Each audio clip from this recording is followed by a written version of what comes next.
wabarakatuh. Halo semuanya. Perkenalkan, kami dari kelompok 1 pajak dengan saya Febianti Az-Zahra, Saya Sirasati Raidian Putri.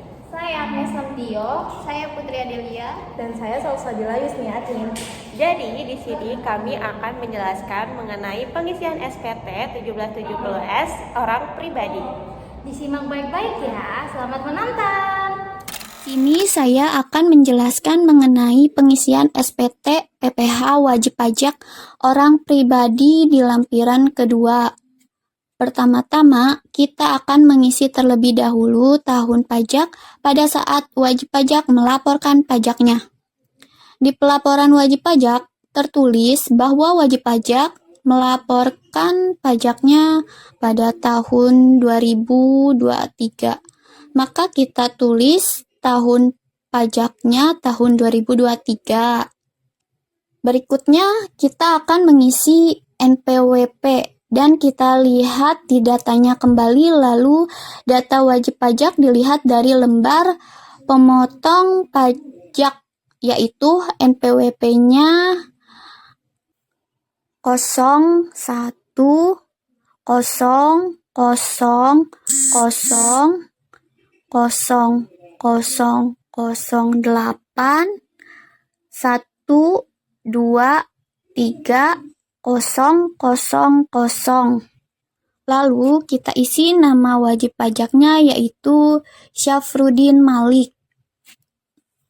SYAFRUDINMALIK. Berikutnya kita akan mengisi bagian A, penghasilan dikenakan PPH final dan atau bersifat final. Artinya ini masuk kategori penghasilan tertulis di PPH pasal 4 ayat 2. Tetapi di bagian ini tidak ada informasi mengenai PPH final atau bersifat final di pelaporan pajaknya. Maka kita lanjutkan ke bagian B, harta pada akhir tahun. Maka kita lihat datanya di daftar harta milik Pak Syafruddin Malik. Pertama kita tulis kode hartanya 061, rumah, tahun perolehan 2005, harga perolehan 550 juta, keterangan warisan orang tua. Kedua, kode harta mobil 043, mobil Innova, tahun perolehan 2015, harga perolehan 222 juta, keterangan milik pribadi. Lalu ketiga, mempunyai emas, kode hartanya 051, emas, tahun perolehan 2010, harga perolehannya 100 juta, keterangan milik pribadi. Lalu keempat, memiliki tabungan, kode hartanya 012, nama harta tabungan, tahun perolehan tahun 2023, harga perolehannya 60 juta, keterangan milik pribadi. Lalu kita totalkan harga perolehannya dengan memasukkan rumus SAM sama dengan SAM dari kode harta rumah sampai tabungan, kita jumlahkan. Lalu Berikutnya kita ke bagian C, yaitu kewajiban atau utang pada akhir tahun. Kita lihat di daftar kewajiban yang dimiliki Pak Syafruddin Malik, yaitu rumah. Kode utangnya 061. Nama pemberi pinjaman KPR Mandiri. Alamat pemberi pinjaman yaitu Jalan Muara nomor 10. Tahun peminjaman 2016.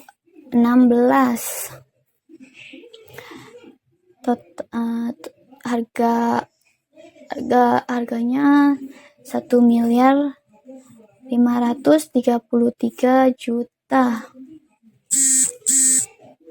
Lalu kita totalkan terlebih dahulu utangnya.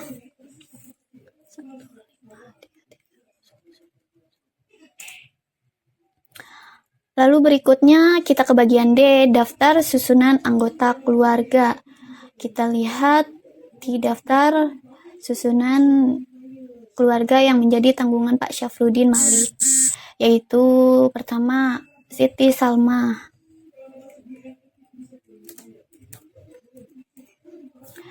Nomor NIK 35, 70,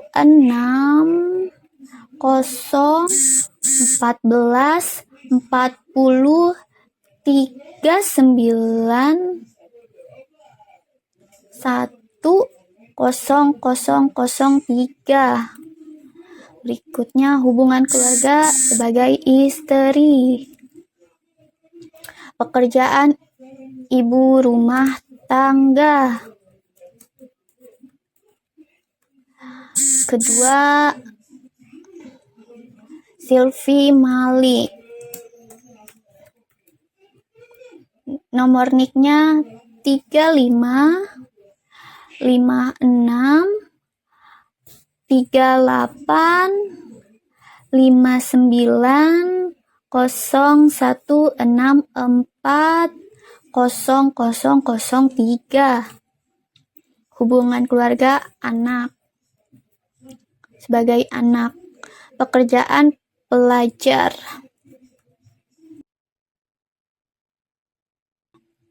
Maka itu saja lampiran 2 dari PPh pasal 21. Baik, di sini saya akan menjelaskan mengenai pengisian SPT PPh wajib pajak orang pribadi di lampiran 1. Nah, sebelum mengerjakan, mari kita lihat tahun pada saat wajib pajak melaporkan pajaknya. Nah, di situ tertulis bahwa wajib pajak melaporkan pajaknya itu tahun 2023. Maka kita tulis tahun 2023 di bagian tahun pajak. Lalu untuk nomor pokok wajib pajak, kita lihat di datanya kembali. Lalu data wajib pajak dilihat dari lembar pemotongan pajak di formulir 1721 yang A1 karena Syafruddin Malik ini merupakan pegawai tetap. Lalu di situ terlihat NPWP-nya yaitu 01000008123000. Lalu untuk nama wajib pajak juga diketahui dari data 1721, namanya itu adalah Syafruddin Malik. Maka ditulis di bagian nama wajib pajak.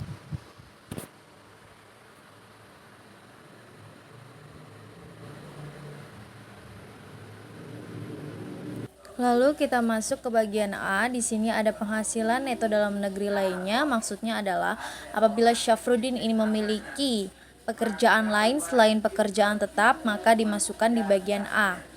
Lalu untuk yang pertama ini bagian A nomor 1 ada bunga.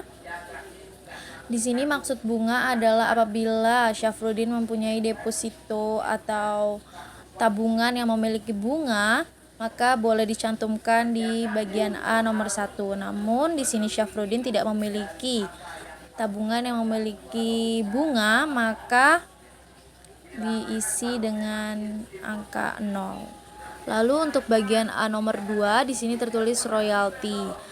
Namun si Syafruddin ini tidak memiliki hak paten atau royalti apapun, maka diisi 0. Lalu yang ketiga ada sewa.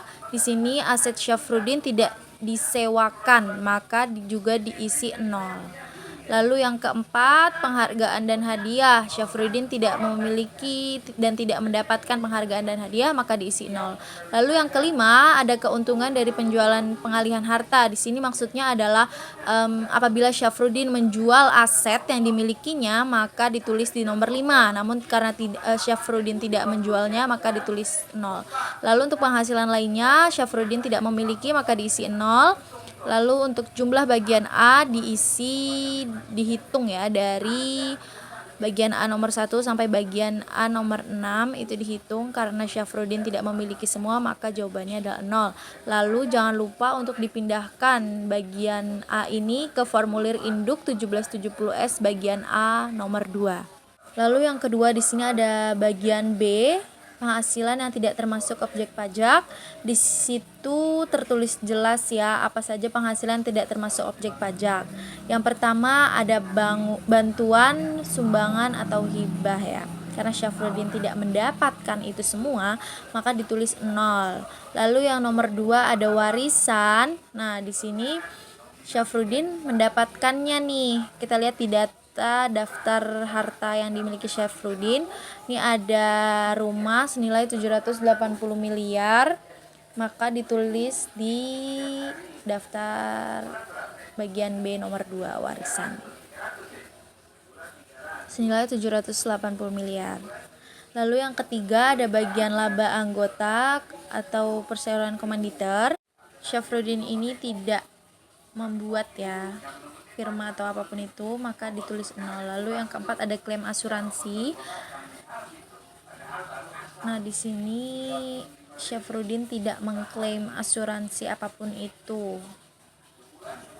maka ditulis 0 juga. Lalu untuk beasiswa juga ditulis 0 karena Syafruddin tidak mendapatkannya.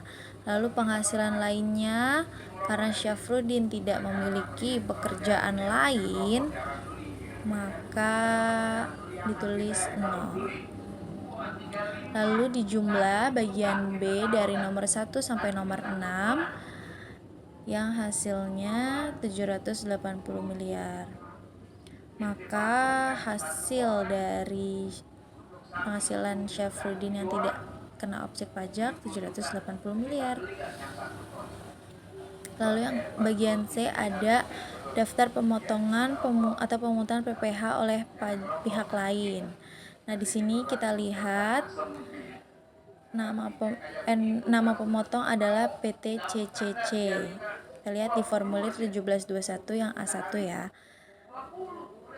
Lalu ditulis di bagian nama pemotong atau pemungut pajak PT CCC. Lalu NPWP pemotong juga dapat dilihat dari formulir 1721. Di situ tertulis 9876543210000.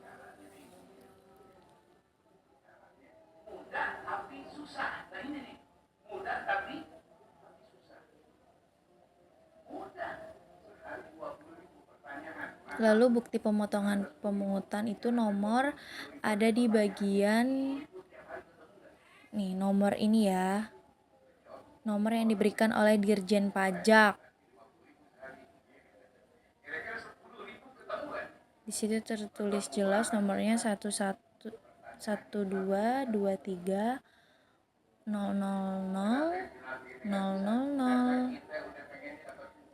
Lalu untuk tanggal itu juga ada di formulir 1721 A1 di bagian paling bawah. Itu pada saat wajib pajak melaporkan pajaknya ya.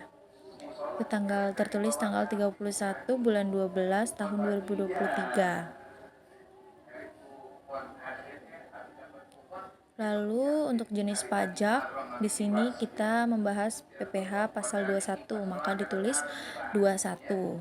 Lalu jumlah PPh yang dipotong atau dipungut dilihat dari formulir 1721A1 nomor 20.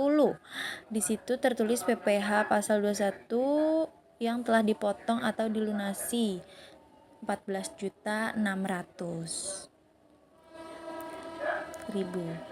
Maka hanya itu saja lampiran 1 dari PPh pasal 21. Untuk kali ini kita akan mengisi formulir 1770S yang sudah kita kerjakan terlebih dahulu di lampiran 1 dan 2. Akan isi tahun pajaknya tahun 2023 yang sudah ada di lampiran 1 dan 2. SPT pembetulannya tidak usah kita isi karena ini baru kita buat formulir 177S nya.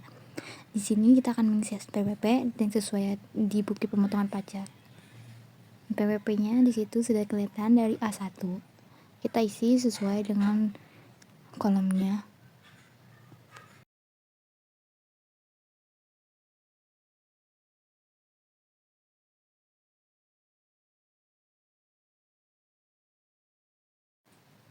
Jika sudah, kita mengisi nama wajib pajak yang sudah dari bukti pemotongan pajak juga, yang bernama Syarifuddin Malik. Kita isi.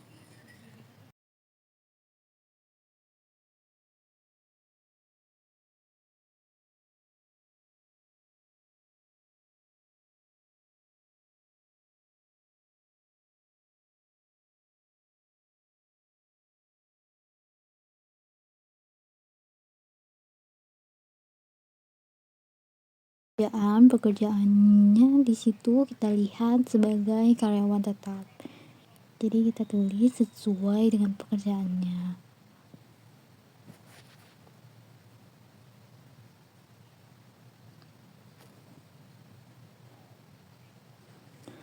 Untuk nomor teleponnya karena tidak ada di bukti pemotongan, kita isi sendiri saja. Status kewajiban perpajakan suami istrinya adalah kakak, bukan HB atau PH atau MT karena mereka tidak berpisah. Yang sudah ada di situ di A6 dijelaskan statusnya adalah kawin. Di situ salah. Kaknya harusnya 1 ya teman-teman. NPWP istri atau suaminya tidak usah kita isi karena istri atau suami tidak berpisah harta. Itu diisi jika suami atau istrinya berpisah harta. Jadi kita kosongkan saja. Lalu kita akan selanjutnya kita mengerjakan formulir A terlebih dahulu.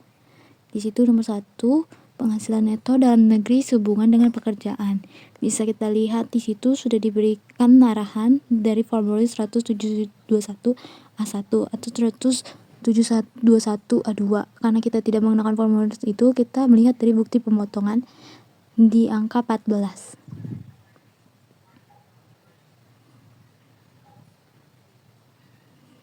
Di situ bisa kelihatan 14.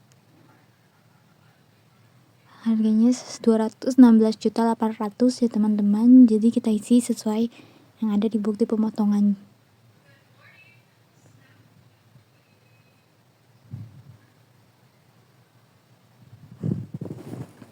Selanjutnya kita mengerjakan nomor A2, penghasilan neto dalam negeri lainnya. Disesuaikan dengan 1770 B1. Karena di situ tidak bagian A-nya tidak ada, kosong. Jadi kita isi juga kosong. Harus disesuaikan ya teman-teman pengisiannya. Untuk penghasilan neto luar negerinya, apabila memiliki penghasilan dari luar negeri agar diisi dalam laporan tersendiri. Di sini dari bukti pemotongan tidak ada penghasilan neto luar negeri, jadi kita kosongkan saja ya teman-teman. Selanjutnya nomor 4 adalah jumlah penghasilan neto. Itu sudah diberitahukan caranya. Hasil rupiah 1, 2, dan 3 dijumlahkan saja. Ya, sudah terjawab. Nomor 4 hasilnya 216.800.000 tetap sama. Nomor 5 zakat itu tidak ada. Karena di bukti pemotongan juga tidak ada ya. Jadi kita kosongkan saja.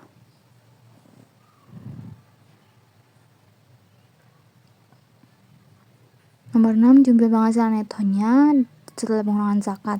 Itu jumlah penghasilan neto dikurang zakat. Hasilnya tetap sama karena yang dikurangkan tidak ada ya, 0. Oke, selanjutnya kita mengisi lampiran B, yang B juga penghasilan kena pajaknya.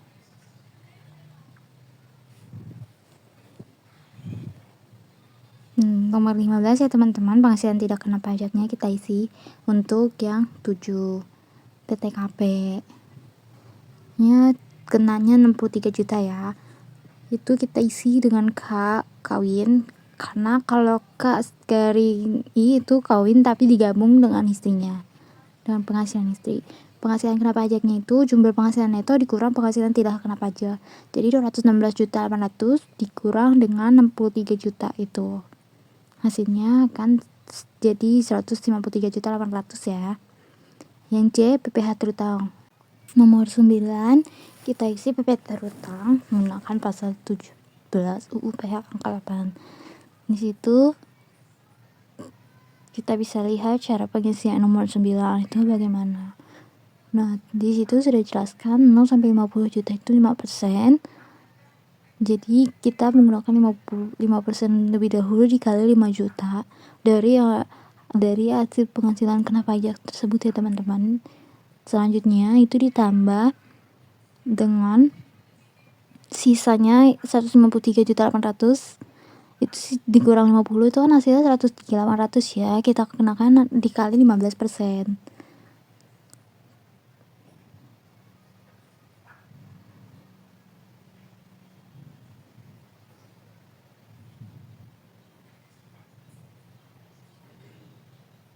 Hasilnya adalah 18.070.000. Nomor 10, penghasilan kena pajaknya. Kita lihat di putih pemotongan.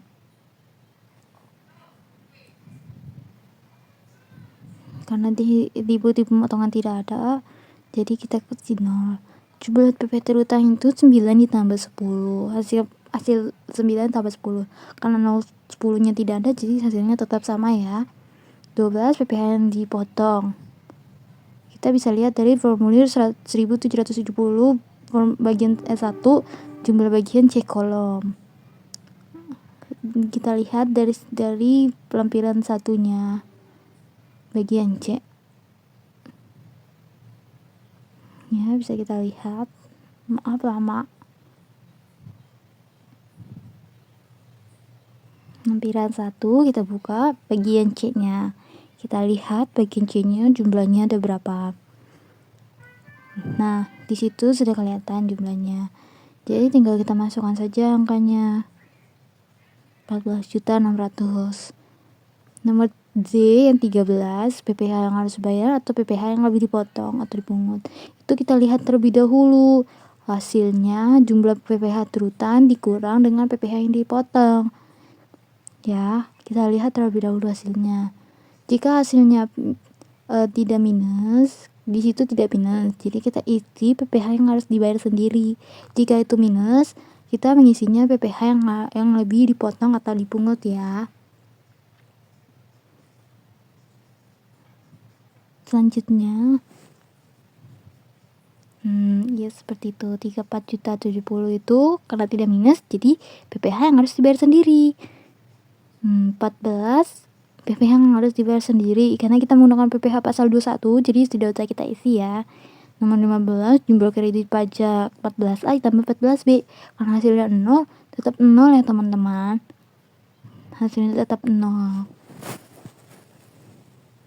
Selanjutnya bagian E, PPh yang kurang dibayar, PPh yang dibayar. Karena tadi yang kita lihat dari D, kredit pajak 13 itu hasilnya PPh yang harus bayar, jadi kita tulisnya juga PPh yang harus bayar. Hasilnya sudah ada di atas. Itu 13 hasil 3.470 dikurang dengan D15, hasilnya 0, jadi tetap sama 3.470 ya. Untuk tanggal lunasnya kita lihat di bukti pemotongan. di bukti pemotongan tanggal 31 bulan 12 2023. Jadi kita isi tanggal 31 bulan 12 tahun 23. Untuk nomor 17 permohonan PPh yang dibayar itu kita isi dengan diperhitungkan dengan uang pajak ya. Karena kita sudah dihitungkan dengan utang pajaknya. Untuk angsuran PPh pasal 25 tidak usah kita isi karena kita kan menggunakan PPh 21, jadi tidak usah diisi ya teman-teman, tidak apa-apa. Untuk lampirannya kita isi yang A karena kita memberi lampiran bukti potong PPh 21 ya. Di situ pernyataannya wajib pajak karena kita menggunakan wajib pajak. Tanggalnya kita isi yang ada di atas tadi, 31 bulan 12 2023. Yang ada di bukti potong juga nama lengkapnya Syafruddin Malik ya, NPWP-nya juga sama yang sesuai di bukti pemotongan. Tanda tangannya tanda tangan yang bersangkutan. Jadi hasilnya segitu 3.470.000 yang kurang dibayar. Ya teman-teman, kalau hasilnya itu minus, jadi yang lebih dibayar ya. Jadi segitu saja untuk mengisi formulir induk 1770S ya teman-teman. Semoga kalian bisa mengerjakannya dengan baik. Terima kasih. Sekian video pembahasan tentang pengisian formulir SPT 1770S orang pribadi. Mohon maaf bila ada kesalahan pengisian SPT-nya. Terima kasih. Wassalamualaikum warahmatullahi wabarakatuh.